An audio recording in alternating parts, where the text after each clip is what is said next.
Katika kile ambacho tumejifunza katika vipindi kadhaa vilivyopita, hasa kuelezea nguvu ya damu ya Yesu wakati ule wa Pasaka, kuna kitu ambacho kuna watu kadhaa wamekuwa na maswali nacho, ni juu ya kwa nini kama Yesu amekufa kwa ajili ya watu, sasa kwa nini watu wote wanakufa, waliomwamini yeye na ambao hawajamwamini yeye wote wanakufa.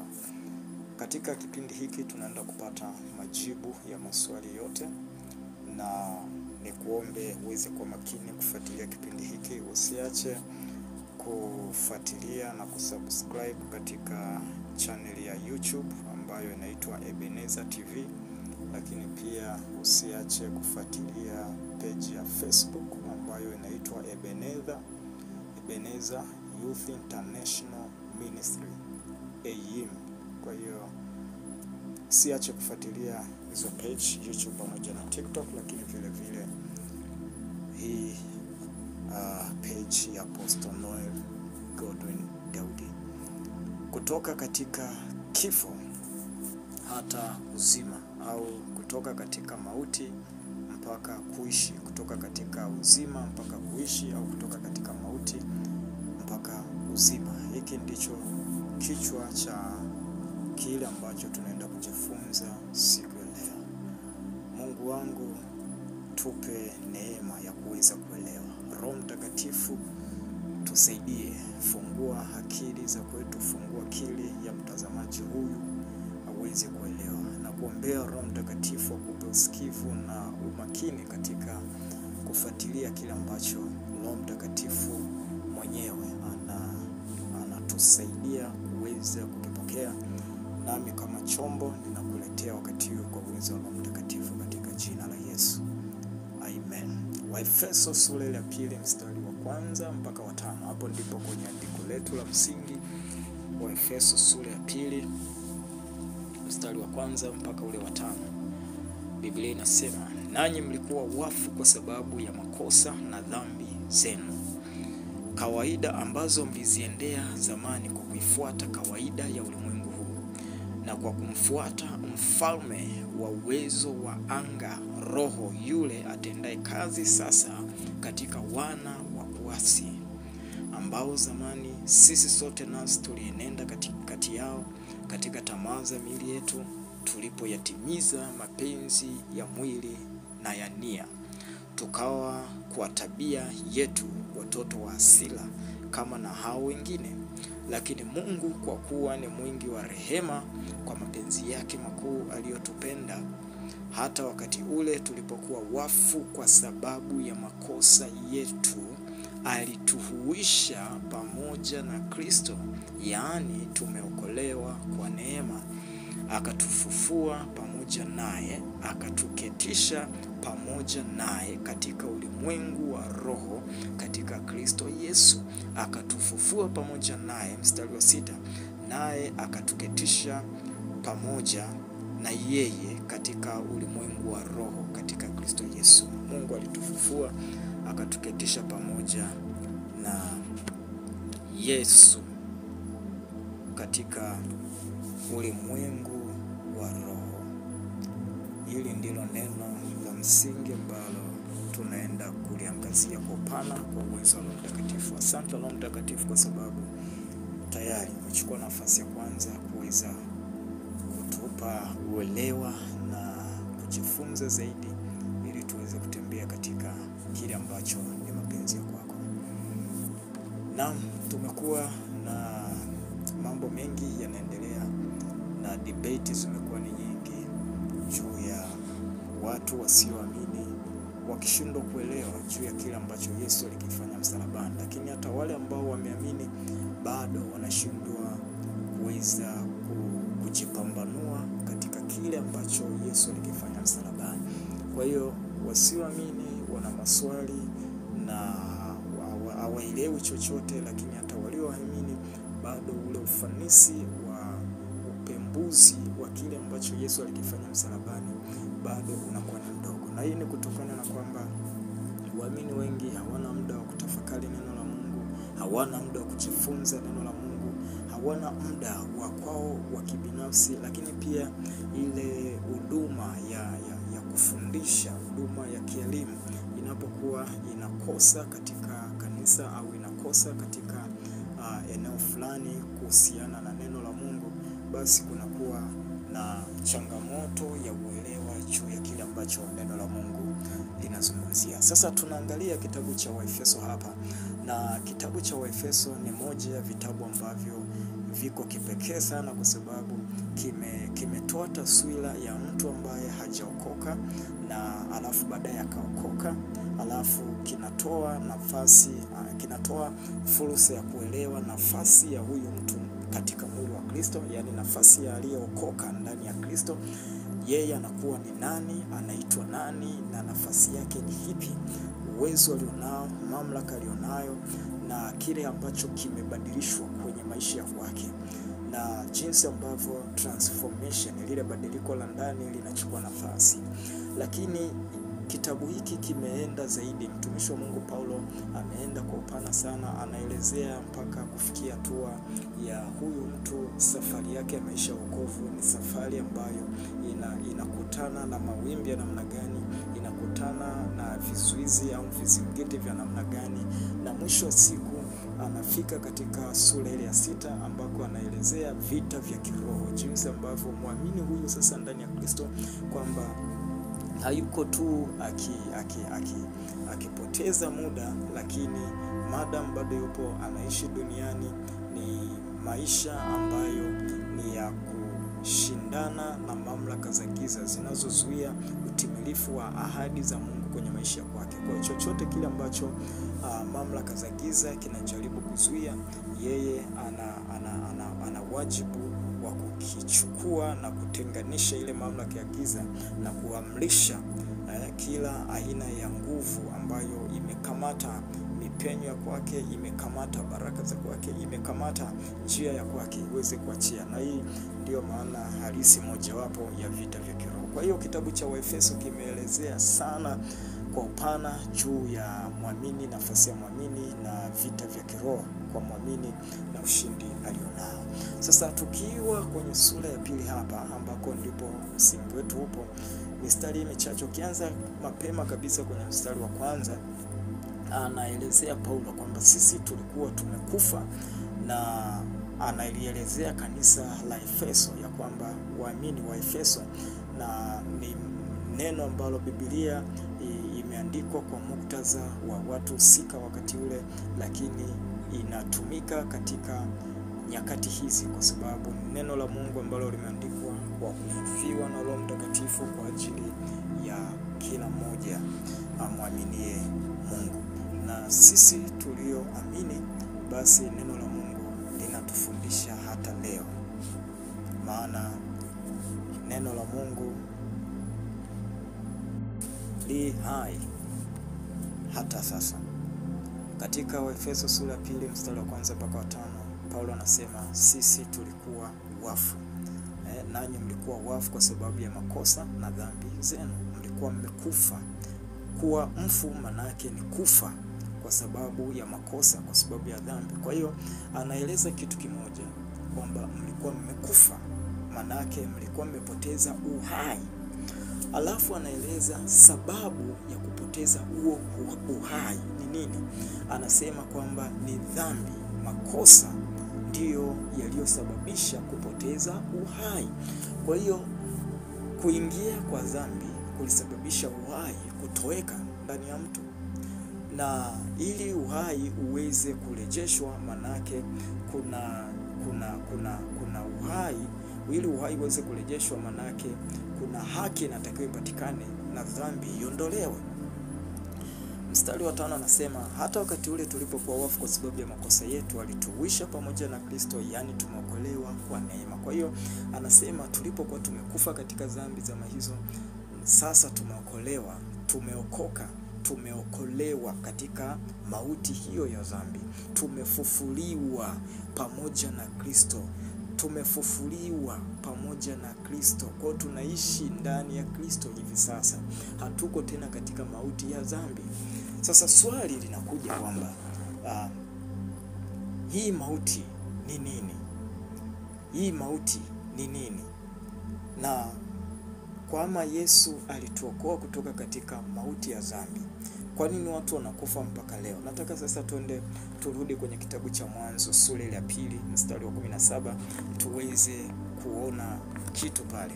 Katika kitabu cha Mwanzo Mungu anatutambulishia sheria ya kwamba kila atendaye dhambi sharti ni lazima afe, ambapo tuliona wakati tunajifunza nguvu ya damu ya Yesu.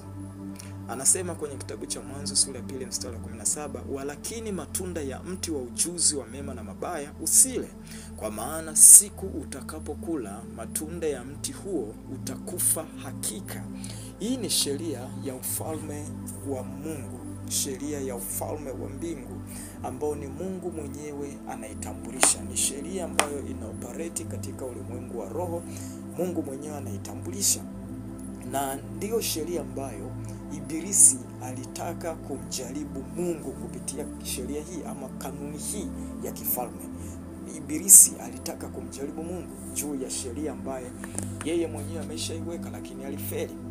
Na sheria inasema kama ukienda kinyume na amri ya kwangu, kutokutii kwako, basi utakufa. Ndio maana yake. Kwa mujibu wa Warumi sura ya 6 mstari wa 23 nasema ya kwamba mshahara wa dhambi ni mauti. Mshahara wa dhambi ni mauti.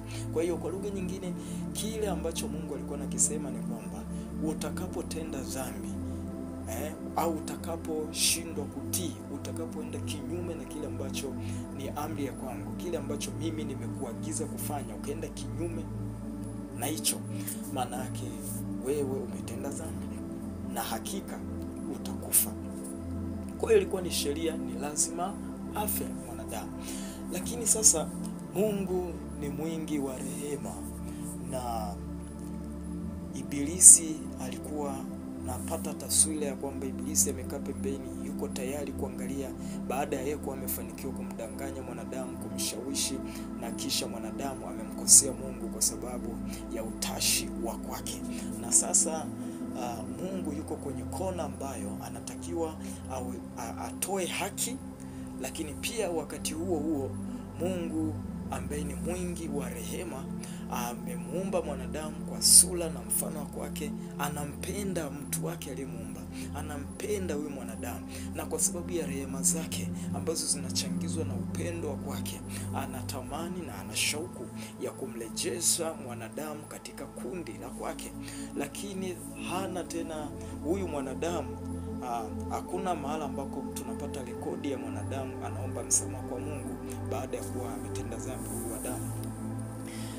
Na wakati huo Mungu ni Mungu wa haki, na kama Mungu ni Mungu wa haki, manake anaangalia kile ambacho neno lake linasema, alafu anafanya, anatekeleza kile alichokisema.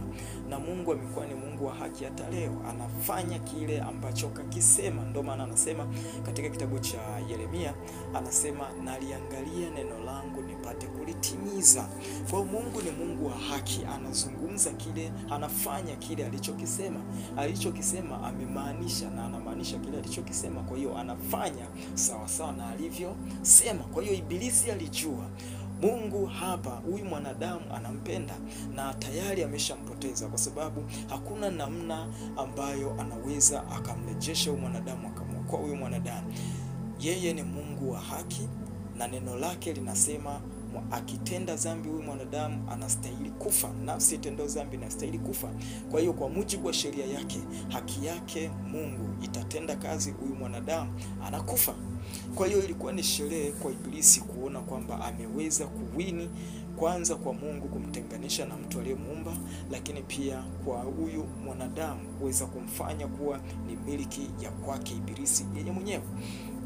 Kwa kama Mungu angeweza kusema kwamba sasa ninamchukua mwanadamu na ninapotezea kile ambacho kimetokea, Ibilisi angeweza kulia kwa ajili ya haki, sema we Mungu kumbe sio wa haki, sasa na mimi kwa nini nipo katika situation ya namna hii? Kwa hiyo ilikuwa ni lazima Mungu asimame katika haki ya kwake, na wakati huo Mungu sasa anasimama katika haki, alafu anatengeneza mazingira ya kudhihirisha rehema ya kwake kama upendo. Ndio maana tunaona toka katika kitabu cha Mwanzo nilikuonyesha Mungu amekuwa akitafuta alternative ya kuhakikisha usalama wa huyu mwanadamu. Kwa sababu gani? Ya ule upendo wake. Kwa rehema zake zinazochangizwa na upendo, anamtengenezea mwanadamu mavazi ya ngozi, pamoja na kwamba mwanadamu amemwasi yeye. Hizi ni rehema za Mungu. Kwa hiyo hakika kile ambacho Mungu alikuwa amekisema kama sheria kwamba mwanadamu akitenda dhambi atakufa, na kweli mwanadamu alikufa. Na ni katika kitabu hiki cha Mwanzo sura ya 2:17 pekee ndiko tunaona tamko la kifo, ama tunaona utambulisho wa kifo, kwamba kumbe kuna kitu kinaitwa kifo. Hapo mwanzo hatukuwa tumekiona katika uumbaji wa Mungu, lakini anasema mkifanya hivi, hiki kitu kinachoitwa kifo kitatokea. Sasa haijaenda direct, Biblia haijaenda direct kutupa ya kwamba Mungu alizungumza ni kifo cha namna gani alichokuwa anamaanisha kwamba kitawakuta, lakini matokeo ya utekelezaji wa ile sheria ama ukamilifu wa ile sheria kwa mwanadamu sasa baada ya kuwa wameivunja, matokeo yake ama athari zake ndizo zinatufundisha sisi leo hii kumbe ilikuwa ni mauti ya namna gani. Na baadaye tunaona katika maandiko kadha wa kadha tofauti yanaelezea, na Mungu anafunua kwa watumishi tofauti kuanzia kwa manabii mpaka kwa mitume juu ya kifo ambacho kilikuwa kinazungumziwa katika kitabu cha Mwanzo. Kadiri tunavyoendelea tutaenda kuona hapo mbele.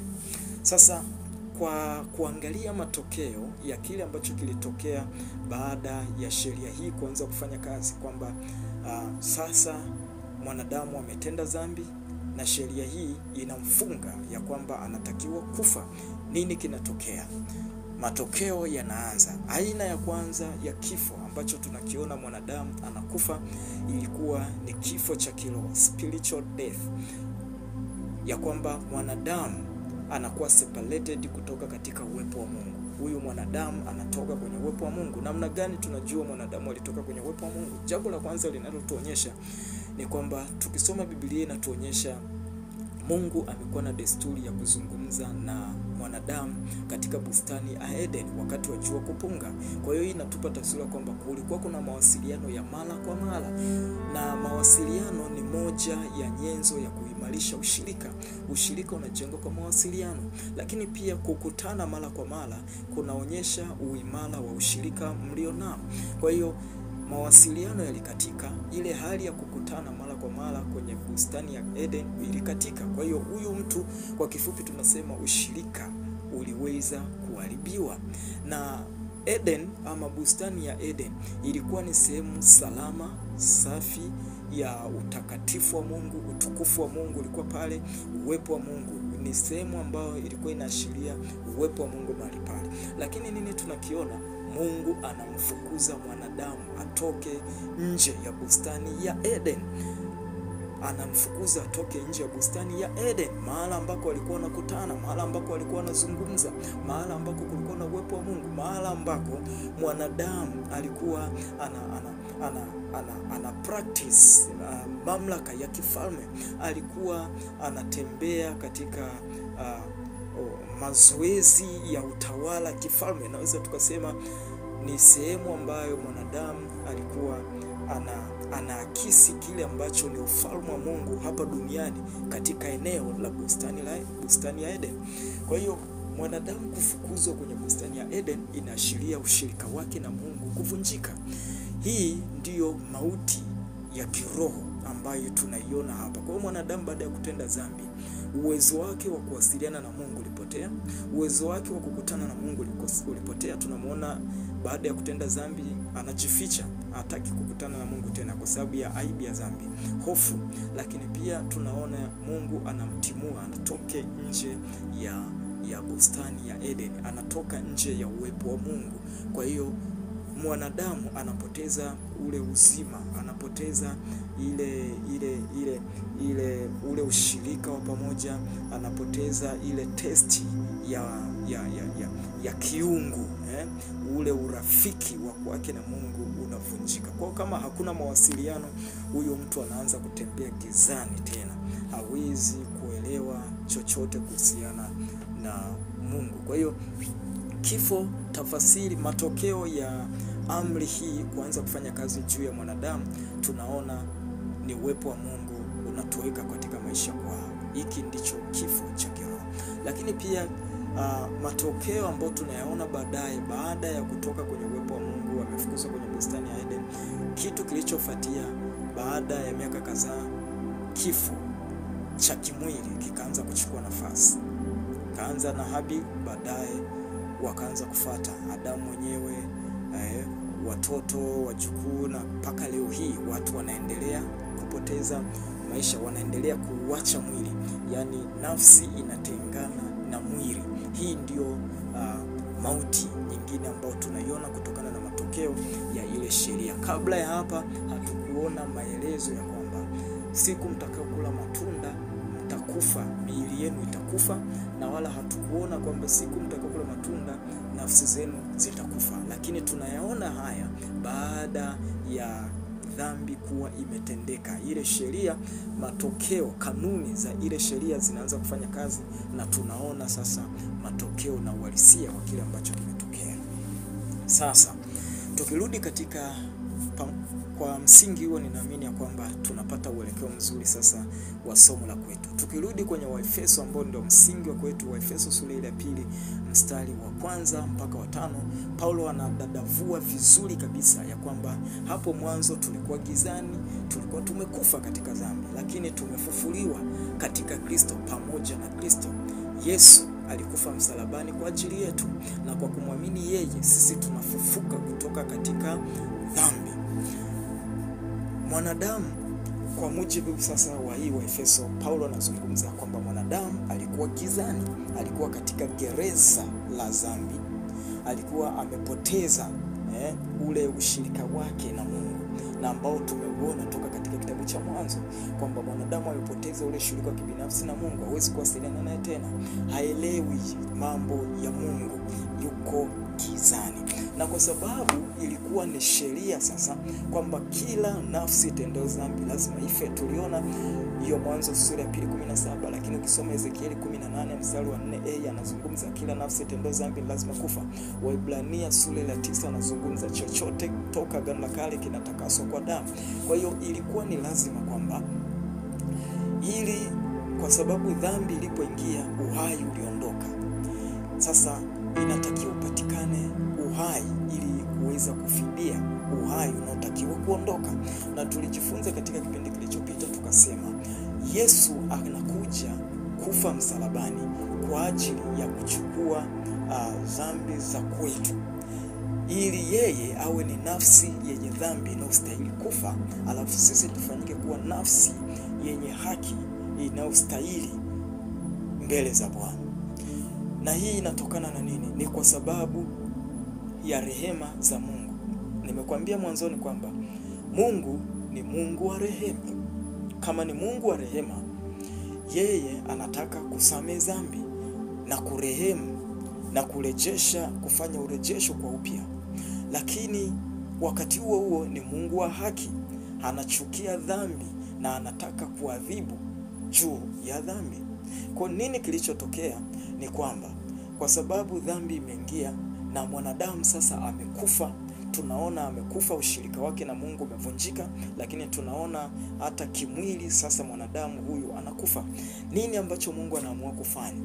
Anaona hapana, kuna namna ambayo naweza kutengeneza wakati sheria yangu inaendelea kuchukua nafasi na huyu mwanadamu anaendelea kutembea katika athari za uvunjifu wa ile sheria.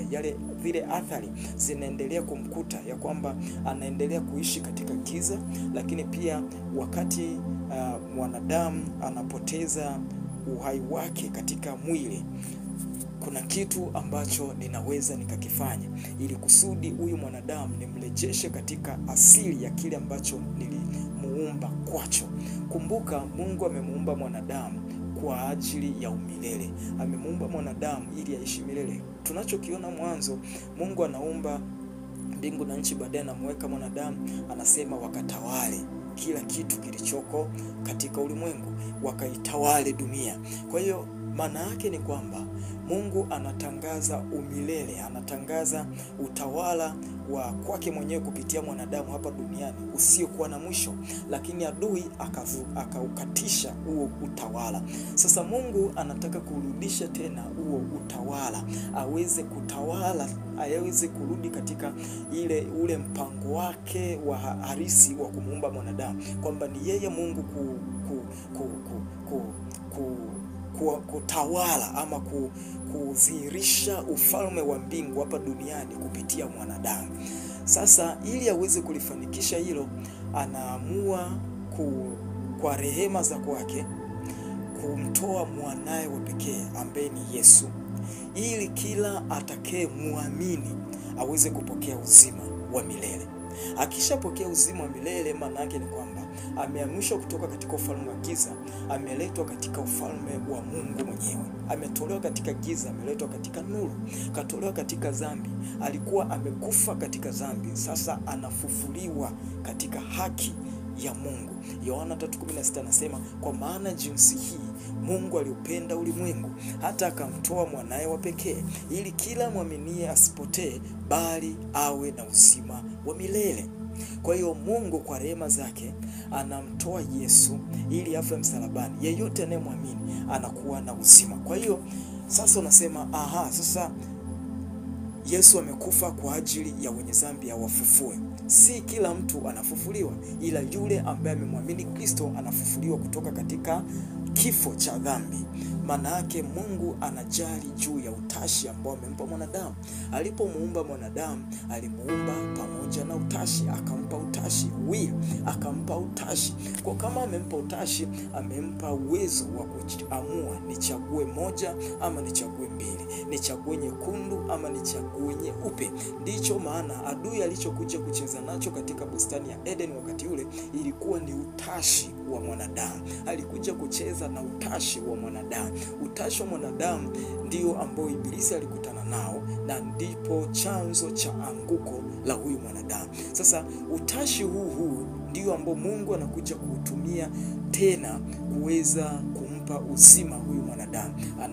Anatoa nyenzo ya kupokea uzima ambaye ni Yesu mwenyewe, alafu anampa nafasi huyu mwanadamu ambaye ameanguka hiari ya kwamba sasa kwa hiari ulionayo ulianguka katika dhambi, na sasa nimeleta nyenzo ya kukutoa katika dhambi, na nyenzo hii ni Yesu mwenyewe. Tumia hiari ile ambayo unayo ndani tena kumwamini huyu Yesu ili uweze kupokea uzima, na ukishapokea uzima unakuwa hai katika Kristo, na baadaye nitakubadilishia huu mwili ambao unakufa, ambao tayari umekuwa ni mwili wa dhambi, umeharibiwa na dhambi. Nitakubadilishia na kukupa mwili wa umilele.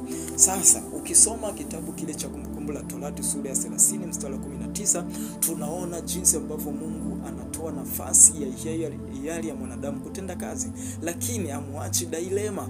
Kwa nini amwachi dilema? Anasema katika Torati 30:19 ya kwamba nimeweka mbele yako mauti na uzima, chagua uzima.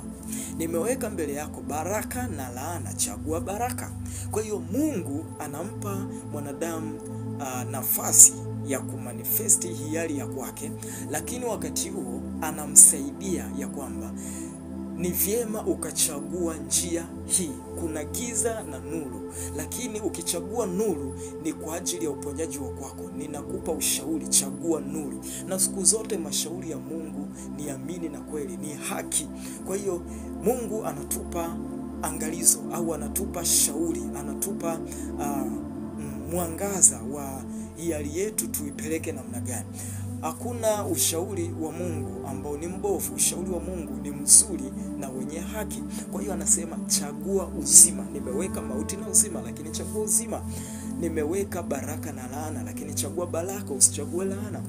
Sasa hiari ya mwanadamu leo hii, kitu ambacho adui anakifanya, anageuza kile ambacho kinaonekana ni laana, Ibilisi anakiwekea cover ya baraka. Kwa hiyo wanadamu wanaangalia juu ya kile ambacho ni material thing, wanaangalia vitu vinavyoonekana kwa macho, au vitu ambavyo vinawafurahisha kwa muda, vitu ambavyo vinawapa umaarufu kwa watu, vitu ambavyo vinawapa sifa, vinawapa heshima, na hawako tayari kuweza kuchagua njia sahihi ya haki ya uzima. Angali Bwana amesema chagua uzima, na ameweka nafasi ya wewe kuexpress hiari ya kwako. Kwa hiyo kwa sababu ya rehema za Mungu anatoa nyenzo ya kupokea uzima, nyenzo ya kumrejesha mwanadamu ambaye ni Yesu Kristo. Yesu amekufa, lakini haina maana Mungu anaweka komandi ya kumlazimisha mwanadamu kwamba sasa wanadamu wote mnapaswa muamini Yesu. Yesu amekufa msalabani, lakini anasema yeyote amwaminie yeye ana uzima wa milele. Asiyemwamini amekwisha kuhukumiwa tayari. Kwa hiyo ni hiari ya kwako kumpa Yesu maisha yako, awe Bwana na Mwokozi wa maisha yako, kisha unapokea uzima wa Mungu mwenyewe. Na baada ya hapo, huu mwili ambao unakufa unarudi katika mavumbi. Nini kinatokea? Siku ile ya hukumu, siku ya mwisho utafufuliwa, kisha utapewa mwili mpya. Kwa sababu ya uzima wa milele utafufuliwa katika haki ya Kristo, na utasherekea na Bwana Yesu katika harusi ile ya mwanakondoo. Na wewe ambaye utakuwa umekufa sasa katika dhambi, kinachofuatia ukishafufuliwa ni hukumu ya milele. Tunaenda kuona hapo mbele kwa upana zaidi katika eneo hilo. Kwa hiyo kwa sababu Mungu ni Mungu wa haki, ni lazima aruhusu hasira yake, ama ni Mungu wa haki, ni lazima aadhibu juu ya dhambi. Yohana sura ile ya 3 mstari wa 3 anatuonyesha pale kwa upana. Nataka nikuonyeshe jinsi ambavyo Mungu ni Mungu wa haki, na kama ni Mungu wa haki anahukumu dhambi. Kwa hiyo sasa tumeona Mungu ni rehema, Mungu ni wa rehema, mwingi wa rehema. Kwa sababu ni mwingi wa rehema, ameprovide nyenzo ambayo nyenzo hiyo mtu akiipokea amepokea uzima wa milele, amepokea ondoleo la dhambi. Sasa kama ni hivyo, na kati sheria ilikuwa inasema atakayetenda dhambi anastahili kufa, nafsi itendo dhambi inastahili kufa. Ni kipi ambacho kimetokea katika sheria hiyo? Mungu hakuipindisha hiyo sheria. Alichokifanya ni kuisatisfy hiyo sheria, alikamilisha hiyo sheria, aliilisha hiyo sheria. Yohana sura ya 3 mstari wa 3 anasema, Yesu akajibu akamwambia, amini amini nakwambia, mtu asipozaliwa mara ya pili hawezi kuona ufalme wa Mungu.